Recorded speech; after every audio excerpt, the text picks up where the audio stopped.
दिल्ली में बैठक के बाद भी महाराष्ट्र के मुख्यमंत्री को लेकर सस्पेंस कायम है। अमित शाह और जेपी नड्डा के साथ हुई बैठक के बाद एकनाथ शिंदे ने अच्छी और सकारात्मक बात का दावा किया। उन्होंने कहा कि अगले मुख्यमंत्री को लेकर 1 या 2 दिन में मुंबई में महायुति गठबंधन की बैठक होगी, जिसमें सभी फैसले लिए जाएंगे। दिल्ली में बैठक के बाद शिंदे मुंबई आए, लेकिन शुक्रवार को अचानक दोपहर को वह सतारा स्थित अपने गांव चले गए।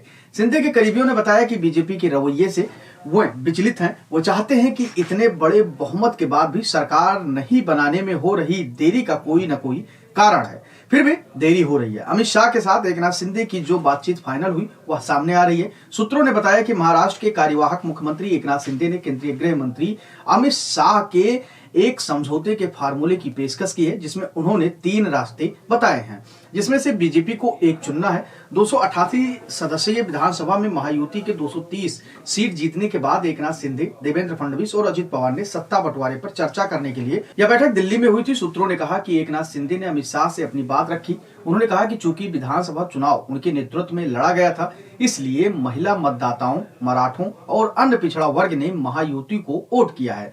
उन्होंने लाडली बहन योजना, आरक्षण निर्णय और विभिन्न समुदायों के लिए गठित सहकारी बोर्डों के कारण भी महायुति की जीत का जिक्र किया। शिवसेना के एक वरिष्ठ नेता ने कहा, शिंदे ने कहा कि लोगों ने इस उम्मीद के साथ मतदान किया है कि वह महाराष्ट्र के अगले मुख्यमंत्री होंगे।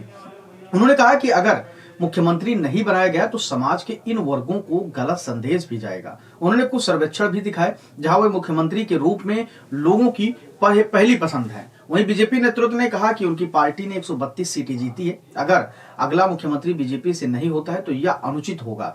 जिसके बाद एकनाथ शिंदे ने दूसरी शर्त रखी कि अगर उन्हें सीएम नहीं बनाया जाता तो उन्हें गृह, वित्त, राजस्व विभाग दिए जाएं। उन्होंने कहा कि अगर उन्हें ये विभाग दिए जाते हैं तो फडणवीस को मुख्यमंत्री बनाया जाए तो कोई बात नहीं, तो राज्य में संतुलन बना रहेगा।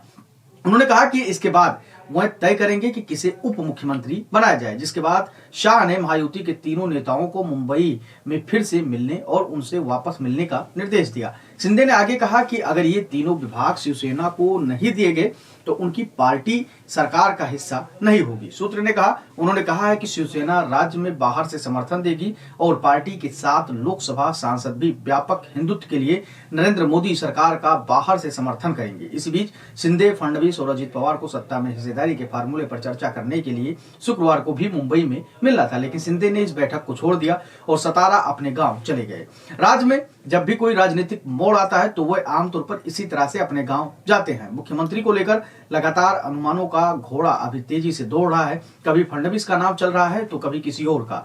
दिल्ली से वापसी के बाद चर्चा थी कि महायुति की बैठक तो होगी। दिल्ली में अमित शाह के साथ बैठक के बाद शिंदे ने कहा था कि सरकार गठन पर महायुति गठबंधन की अगली बैठक शुक्रवार को मुंबई में होगी, लेकिन दोपहर अचानक ही शिंदे अपने गांव निकल गए, जिससे बैठक की आस भी अब खत्म हो गई। अब देखने वाली बात है कि किसकी सरकार बनती है और कौन मुख्यमंत्री बनता है। बताया जा रहा है कि मंत्री पद के बंटवारे को लेकर भी शिंदे नाराज हैं, इसीलिए वे गांव चले गए हैं। इससे शिंदे सेना के विधायक भरत गोगावले ने कहा कि हमारी सरकार में फडणवीस उप मुख्यमंत्री थे और उनके पास गृह विभाग था, तब शिंदे एक उप मुख्यमंत्री रहते हुए भी गृह विभाग क्यों नहीं होना चाहिए। वैसे इस पूरी खबर को लेकर आपकी क्या कुछ राय है, आप अपनी राय हमें कमेंट सेक्शन में दे सकते हैं। धन्यवाद।